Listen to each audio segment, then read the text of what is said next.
विठल विठल विठल पांडुरंगा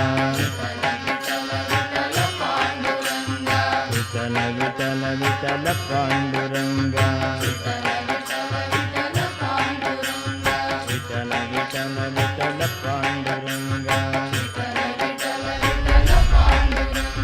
विठल विठल विठल पांडुरंगा स्मरति मधुसूदनो मामपि न चेतसा यामिगे कमिगे शरणमु हरिचरण शरण जयदेव कवि भारती हरिचरण शरण जयदेव कवि भारती वसतु हृदि युवतिरिव कोमल कलावती वसतु हृदि युवतिरिव कोमल कलावती यामिगे कमिगे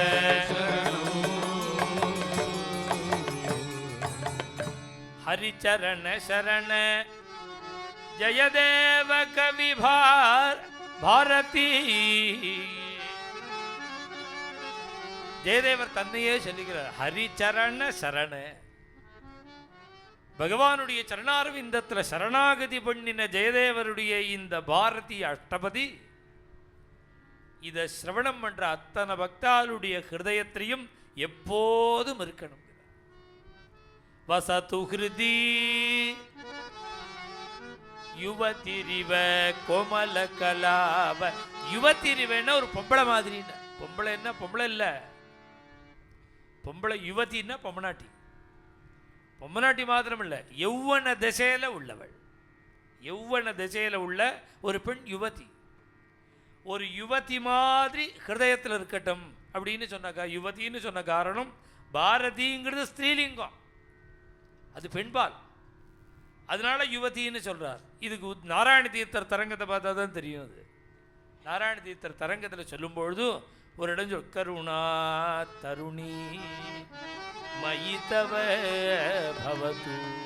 நாராயண தீர்த்தர் சொல்றார், நான் திருப்பி திருப்பி உனக்கு நமஸ்காரம் பண்றேன்.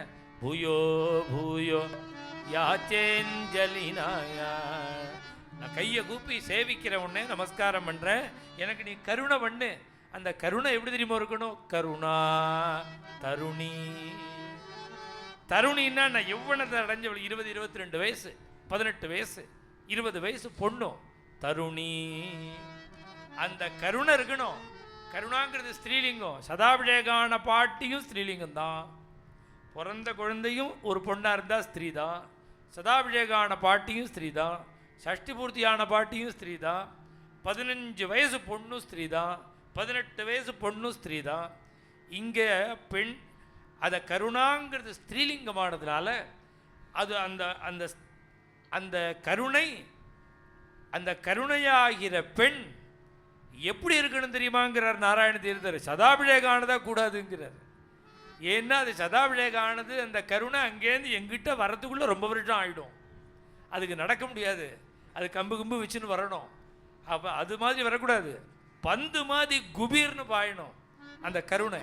அது என்ன, 18 வயசு பொம்மநாட்டி மாதிரி இருந்தால் தானே ஓடும். அதனால உன்னுடைய கருணை, சதாபிஷேகான கருணை எனக்கு வேண்டாம். தருணி, ஒரு பொண்ணான சிறு பொண்ணான கருணை எனக்கு வேணும்னு சொல்கிற காரணம், இங்கே பொண்ணும் வயசான கல்விங்கிறது விஷயம் இல்லை, பாவம்தான் விஷயம். அதுபோல் இந்த அஷ்டபதி யுவதி. வசத்து வசத்து ஹிருதி யுவதிரிவ கோமல கலாவதி.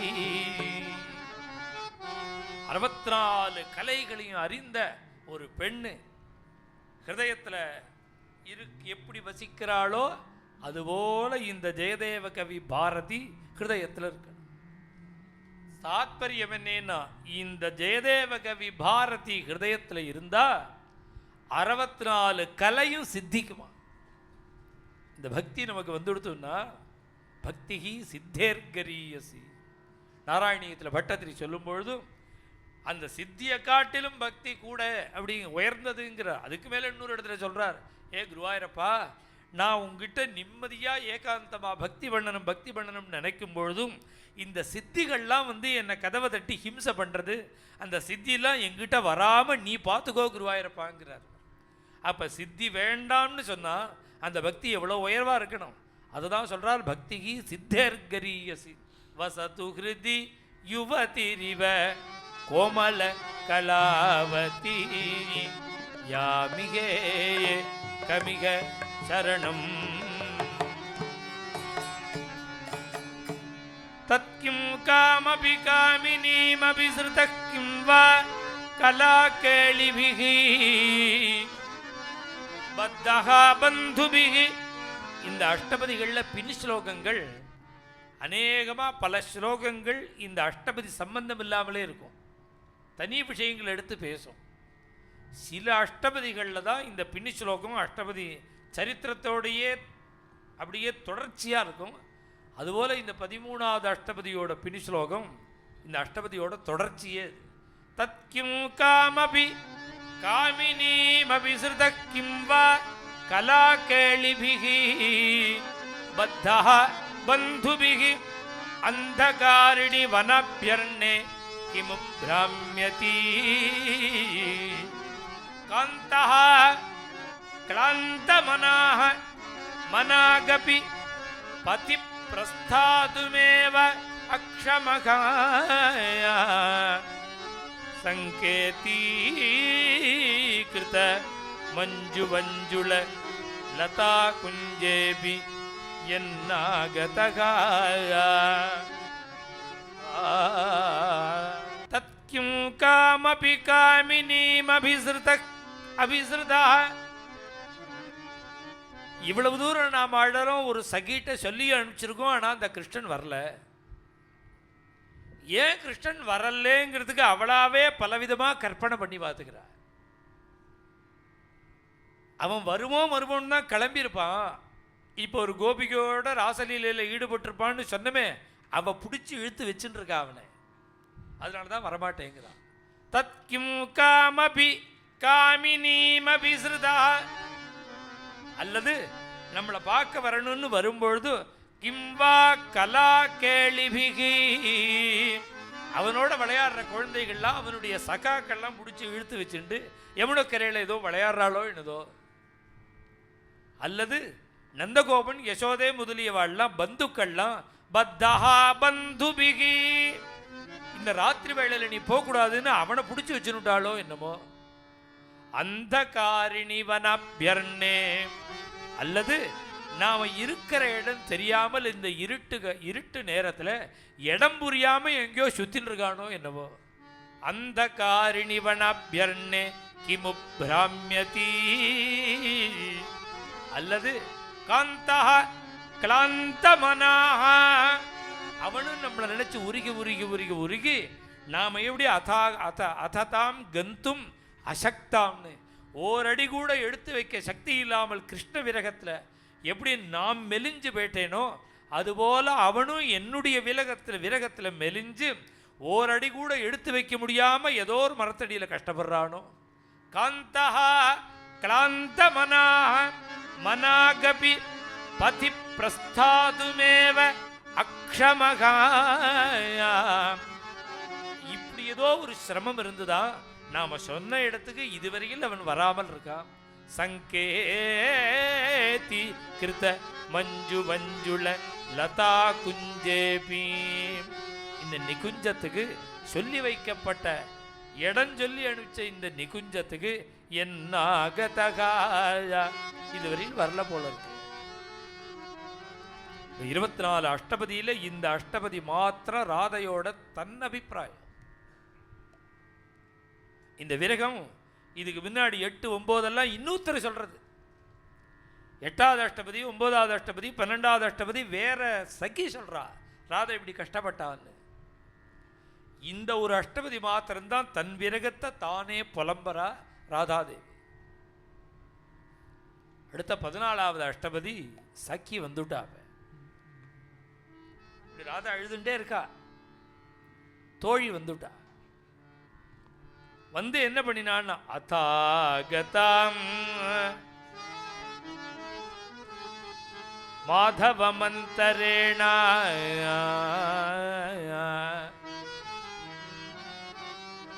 சகீமியம் வீக்ஷ்ய விஷாதமூகா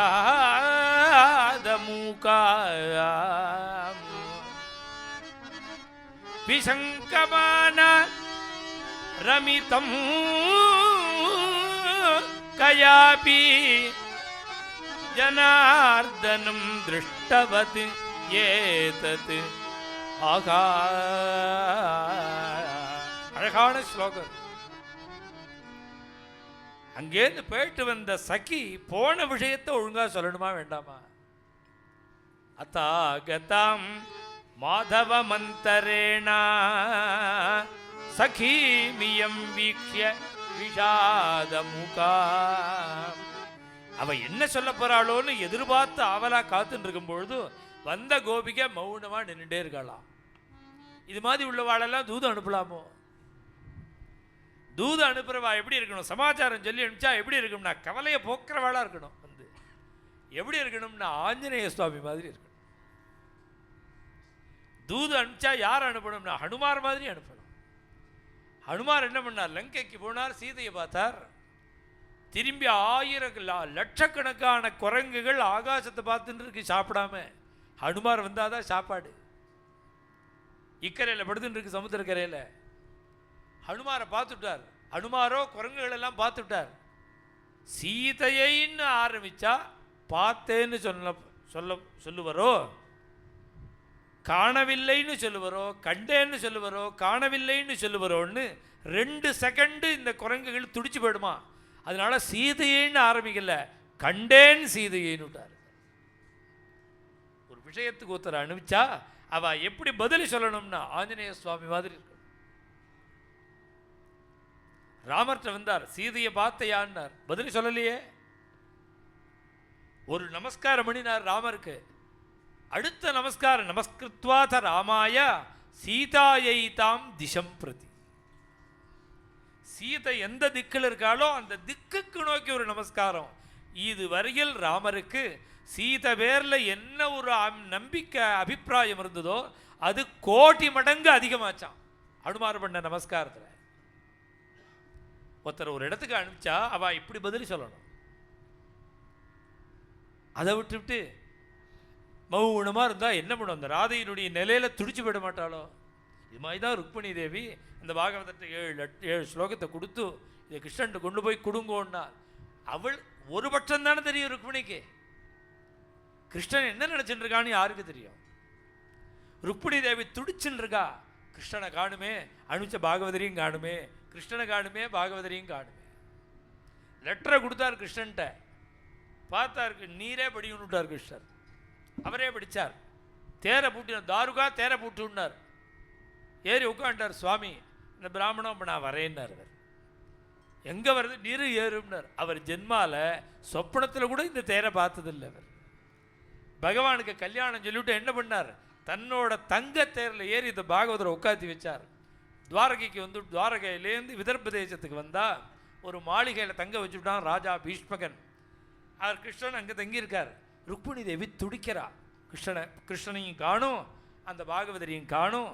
ஏன்னா அந்த பாகவதர் விசிந்திய ஆப்தம் கஞ்சிதுங்கிறார். ரொம்ப ரொம்ப வேண்டி வரான். இந்த ருக்மிணிக்கு ரொம்ப பரிச்சயப்பட்ட பாகவதர். அவரை காணுமே காணுமேங்கிறார். கடைசியில் வருத்தப்பட்டுட்டே இருக்கும்போது கண்ணில் தாரதாரியா கண்ணீர் வருது. கண்ணீரை தொடச்சுண்டு பார்க்குறார் ருக்மிணி தேவி. அந்த பாகவதர் வர்றார். ரொம்ப வேண்டியவா எட்டி வந்தாலே நமக்கு தெரிஞ்சிடும், இன்னாரும் தெரிஞ்சிடும். அவள் உத்து உத்து பார்க்குறானா யாருன்னே தெரியல. இப்போ வேண்டாத பாகவதரோடனா வேண்டிய பாகவதர் தானே லெட்டரே கொடுத்தா, விசிந்திய ஆப்தம்னு. ஏன் அவளுக்கு தெரியலன்னா அவ பேரில் தப்பு இல்லை. சாதாரண இடத்துக்கு போயிட்டு வந்திருந்தா அவர் புரிஞ்சுட்டு இருப்பா. அதை கிருஷ்ண விநிர்திஷ்டான்னா அவர் கிருஷ்ணனுக்கெல்லாம் கல்யாணம் சொல்லிட்டு போயிருக்கார். அவர் அந்த பழைய நடையெல்லாம் தொலைஞ்சு போச்சு அவருக்கு. இந்த தரித்திர நடையெல்லாம் தொலைஞ்சு போச்சு. அந்த பஞ்சகச்சமா ஷட்கச்சமா சப்தகச்சமா கிழிய இழுத்து சொருகின்றதெல்லாம் தூக்கி எறிஞ்சுவிட்டு அவர் கட்டிக்கிற பீதாம்பரத்தை கொடுத்து கட்டிக்க சொல்லி மேலே ஒரு பட்டை போத்தி அவர் போட்டுன்ற சந்தனத்தெல்லாம் பூசி விட்டு போட்டுருக்கிற மாலையெல்லாம் போட்டு ஆபரணங்கள் எல்லாம் போட்டு ஜொலிக்கிறார் இந்த பாகவதர். அப்படி நடந்து வந்தால் பழைய நடையெல்லாம் தொலைஞ்சு போய் இப்படி கம்பீரமாக நடக்கிறார். அதனால தான் ருக்மிணிக்கு தெரியலையா. அத கிருஷ்ண விநிர்திஷ்டா, கொஞ்சம் கிட்டக்க வந்த உடனே தெரியுது இவர்தான்னு. அவரை பார்த்து கேட்குறார், இப்போ கிருஷ்ணன் வரேன்னு சொல்லிவிட்டானான்னு ஆரம்பித்தா அதுக்கு பதில் வரேன்னு சொல்லிவிட்டான்னு தான் சொல்லணும். அப்படி சொல்லலை. வனமாலி ஆயாத்தி, வந்தாச்சடிங்கிறார். வந்துட்டானா வரேன்னு சொல்லியிருக்கானா, வந்துட்டானான்னு வரேன்னு சொல்லியிருக்கானான்னு கேட்டா வந்தாச்சடின்னுட்டார். வனமாலி ஆயாதி, எப்படி வந்தார்? சாருதரேன ரதேன தாருக சாரதினாயான் வரவதி நகராத் ஆயாதி மம ஆயாதி. அழகான அந்த தேரை தாருகன் ஓட்ட, சாருதரேன ரதேன தாருக சாரதினா, அந்த துவாரகையிலேருந்து துவாரவதி நகராத்து ஆயாத்தி. இனி ஏண்டி அழறேன்னா மாபாலே குரு சிந்தா, இனி அழக்கூடாது. ஏன் அழக்கூடாதுன்னா பகவான் வந்துட்டானா இனிமே அழுக ஏது? க்ஷேமம் குரு தேத, இனிமே உனக்கு க்ஷேமந்தான். அங்க ருக்மிணி தேவி அனுப்பிச்ச அந்த தூது அனுப்பிச்சவர் எவ்வளவு அழகா பங்குடா சொல்றாரு. கவலையை போக்குற மாதிரி, சந்தோஷத்தை கொடுக்குற மாதிரி இந்த ராதைக்கு எனக்கு மாதிரி வாச்சிருக்காரு ஒருத்தர். இவ போன இந்த தோழி திரும்பி வந்து அத்தா கதா போரும் போறதுக்கு மூஞ்சி வேற உம்முன்னு வச்சுருக்க. விஷா, நான் சொல்லல ஸ்லோகம், விஷாதமுகா, ஸ்லோகமே இப்படிதான் இருக்கு. ஆனா ராதை இப்படி துடிக்கும் பொழுது என்ன சொல்லணும்? நீ ஏண்டி அழற? உன்னை விட அவன் ரொம்ப ரொம்ப தீவிரமா இருக்கான். அப்படித்தானே பார்த்துட்டு வந்திருக்கா. இப்ப கிருஷ்ணன் இருந்த நிலையை பார்த்தாலே அவரும் எப்படி ராதா ராதேன்னு உருகிறார். அதனால இவ சமாதானமா சொல்ல வேண்டாமா? இல்லை நீ கவலைப்படாத, அதோ வந்துட்டான் கிருஷ்ணன் சொல்ல வேண்டாமா? இது மாதிரி எதுவும் சொல்லாம பேசாம மௌனமா மூஞ்சி வேற அழகா வச்சுட்டு இருக்கா. விஷாதமூகாம், இப்படி வச்சுருந்ததை பார்த்த உடனே ராதைக்கு என்ன தோடினது?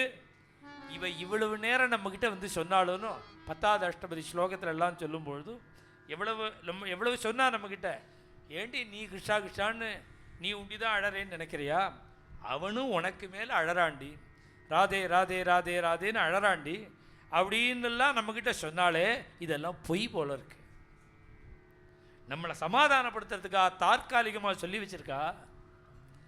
இப்போ அங்கே போய் பார்க்கும் பொழுது வேற யாரோடையோ அவன் ராசலீலையில் இருந்திருக்கான், ராசத்தில். அதை நம்ம கிட்ட சொல்றதுக்கு பயந்துண்டு இவன் மௌனமா இருக்கா. இவளே கல்பனை பண்ணிக்கிறா. விசங்கமான ரமிதம் கயாபி ஜனார்தனம் திருஷ்டவத் ஏதத் ஆகா.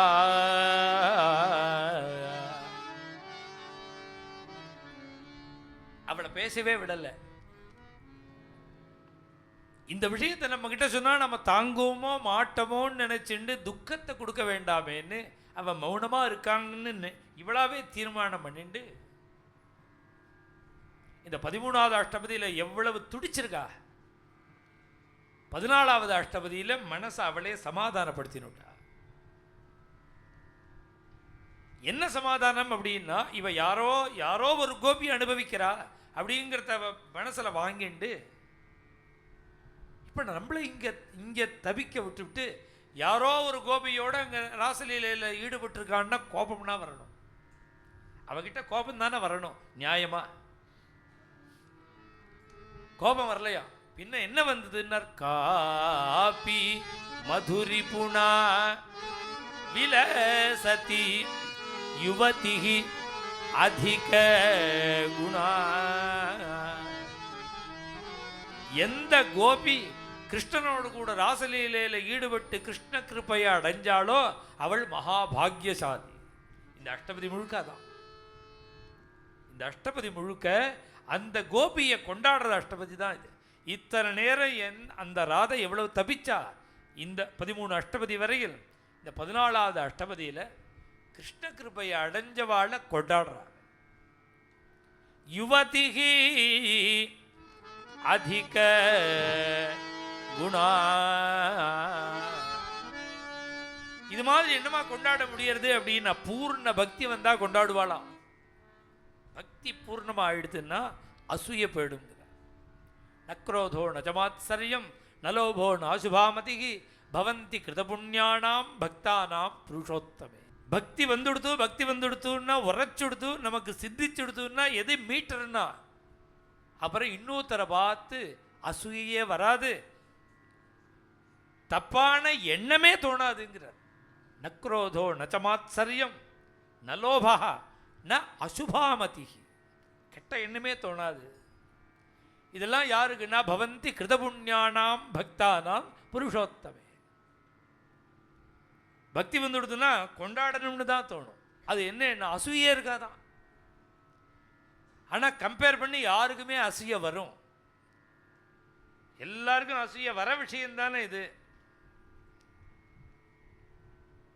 மந்தார குந்த வகுளோத்பல கர்ண சம்பகாரண புண்ணாகநாகபகுளாம்புஜ பாரிஜாதாக கந்தேர்ச்சிதே துளசிகாபரணேன தஸ்யாஹ யஸ்மின் தபஹா சுமனசஹ பகுமானயந்தி. அருமையான ஒரு ஸ்லோகம். பாகவதத்தில் 3ய ஸ்கந்தத்தில் வைகுண்ட வர்ணனத்தில் சொல்கிற ஸ்லோகம். வைகுண்டம் எப்படி இருந்ததுன்னு பாகவதம் சொல்கிறது. ஒவ்வொரு வாசல்ல ஒவ்வொரு அழகு, ஒவ்வொரு ஆச்சரியம். அந்த பெருமானுடைய சன்னிதானம் நெருங்கும் பொழுது பார்த்தா வைகுண்டத்தில் இருக்கிற பார்ஷதாலாம் பக்தாலாம் மலையா புஷ்பங்கள் எல்லாம் கொண்டு வெளியில் போடுறாளாம்.